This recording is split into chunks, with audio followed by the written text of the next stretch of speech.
What's up, everybody? Welcome to Podcast Now. I'm Alex, and this video I want to talk about Dragon Age the Veilguard yet again. And trust me, I'm not trying to milk this thing whatsoever. I kind of just want to move on from it overall. But you know what? You can't move on from something if you don't actually learn the lessons that need to be learned, okay? And it's one thing for me to say it. It's one thing for people to speak with their wallet or with their, whatever you guys think of Dragon Age the Veilguard, right? It's another thing, though, what EA thinks about it, right? Because if EA gets the wrong impression here, which it seems like they have, and if they start blaming the wrong reasons why it failed, right, we could see a repeat. So while, yeah, I want to kind of move forward and, on to new and better games, at the same time, you want them to learn the right lessons, otherwise you're just going to repeat the past, okay? So what I want to do, I saw this article from Push Square, and it says, Dragon Age the Veilguard failed because it wasn't live service, EA CEO seems to suggest. Now, before I read what the article says, it's not, a direct, he said, okay, well, this should have been live service.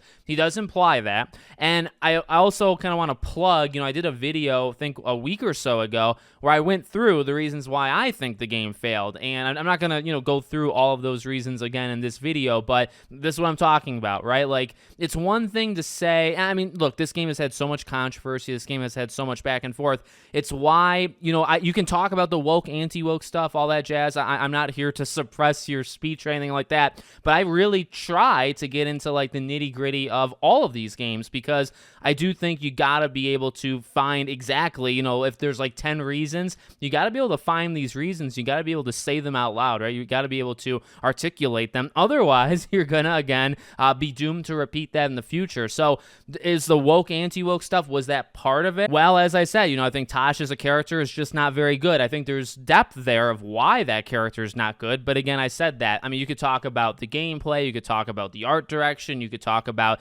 the strength of the writing and the characters and the quests. I mean, there's a lot of things that went wrong with this game. Was not being live service one of those issues? It absolutely wasn't. In fact, well, I want to save it because we know a little bit about the history of this game, right? There was live service DNA in this game at one point, so I don't even understand what their CEO is talking about here. But okay, let's read the first couple paragraphs. According to Andrew Wilson, who he has said some wild things in the past, by the way, the CEO of EA, one of the reasons why Dragon Age the Veilguard didn't meet its internal sales expectations could be because it didn't ship as a live service product. Speaking during the firm's recent quarterly earnings call, he said the RPG did not resonate with an audience that increasingly seeks shared world features and deeper engagement. While the CEO doesn't directly link the 2 points, his comment suggests that to sell the game beyond its core audience, it needed to merge high-quality narratives with the evolving demands of players,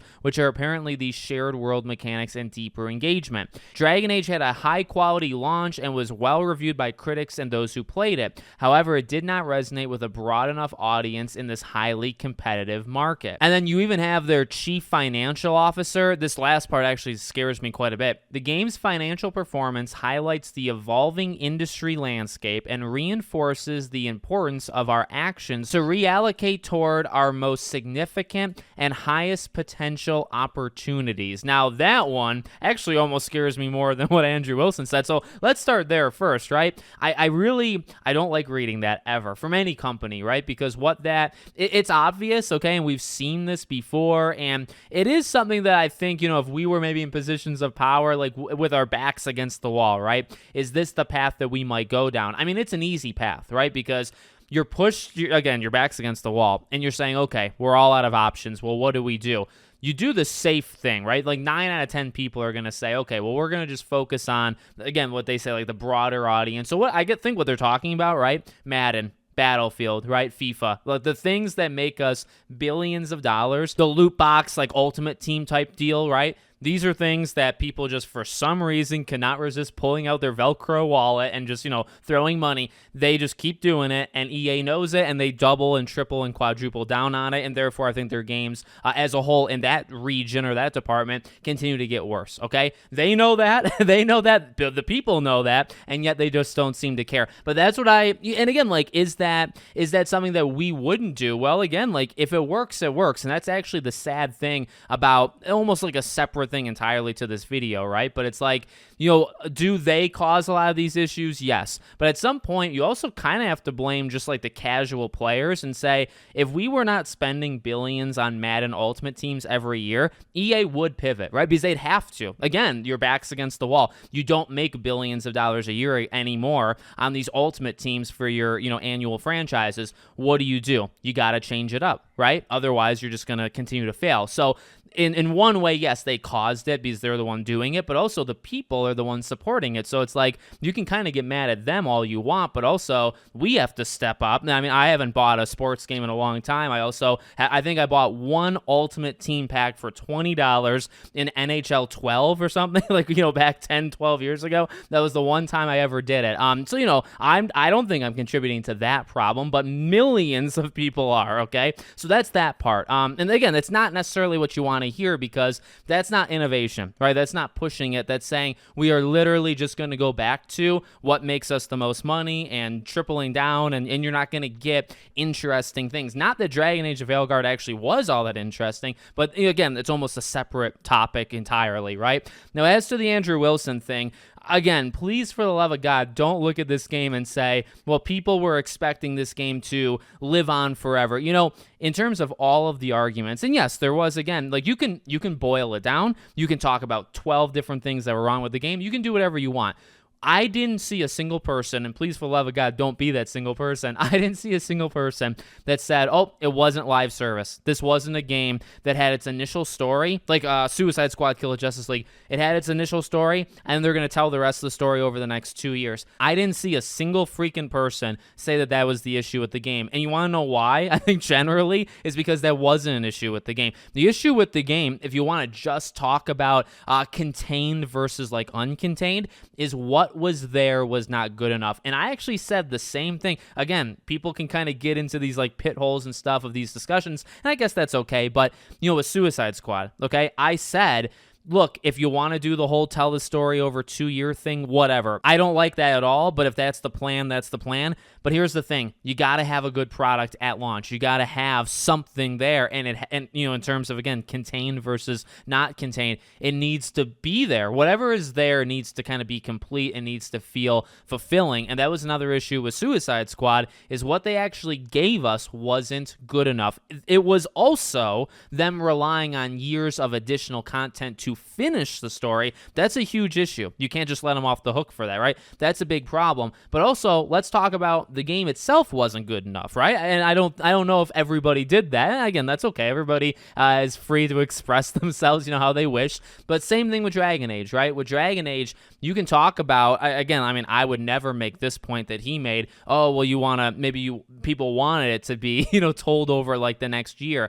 I don't think that would have worked. Number one, I think that also would have been bad. But number 2 or number 3, depending on how we're counting, the base game itself was not good. What they gave us in terms of at least in my opinion, the story and the characters were not good enough. Some of it was okay. By the way, the entire game, it wasn't trash. I didn't think the game was like absolutely awful. I've said time and time again, I think this is one of the most average games I've played. I think a lot of things in this game felt very, very average, and that was kind of a problem with it. And last thing I will say, and I've actually said this before, so I'll just leave you with this. When he talks about well reviewed by critics and those who played it, number one, that's cherry picking because there were plenty of people, primarily influencers who play, like YouTubers and stuff, right? I saw plenty of them that actually were pretty critical, pretty aggressive in terms of the quality of the game. So that's not entirely true. And secondly, I've said this before, I think the whole BioWare is back and like, oh, this is their return to form, that aged terribly like a day after people said it. And I think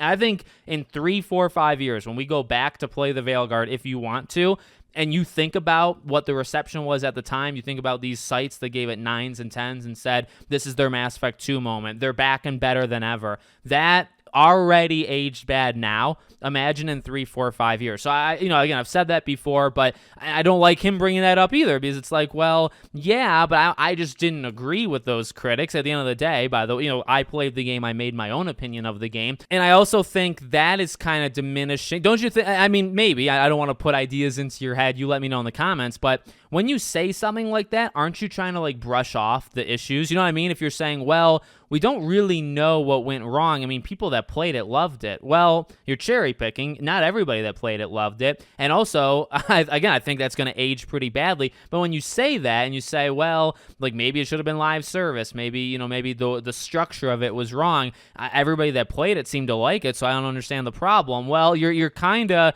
ignoring the problems there, right? So number one, you might think that the issue with this game is that it wasn't live service. That is not the lesson to be learned here. And number two, you're kind of backing off and saying, well, those who played it liked it. Well, that's kind of giving yourself like this shield, you know what I mean? Where it's like, okay, you can't take criticism because those that played the game really liked it. Well, why don't you talk about or look at the people that didn't like it?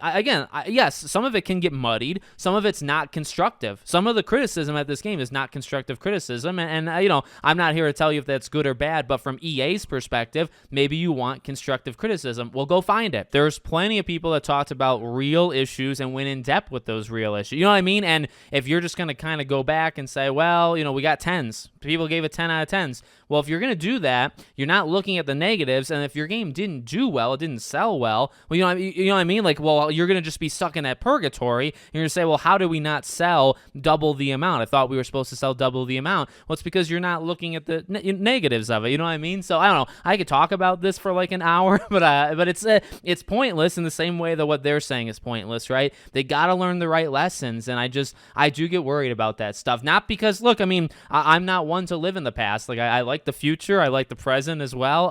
And I want BioWare to do good. I've said that before as well. Like I will pivot to Mass Effect and I will hope for the best for Mass Effect. But if these are the lessons that the executives, the higher ups are learning, quote unquote, and then they're telling BioWare, okay, well, here's like what we think went wrong. I mean, if they're joke ideas, they're joke reasons, right? Mass Effect is going to suffer the same fate, and I don't want that. So like something has to be done. You know what I mean? Something has to change, and sometimes things don't change. So let me know what you guys think in the comments. Make sure, as always, you're subscribed to the channel, bell icon turned on, and I hope to see you all on the next one.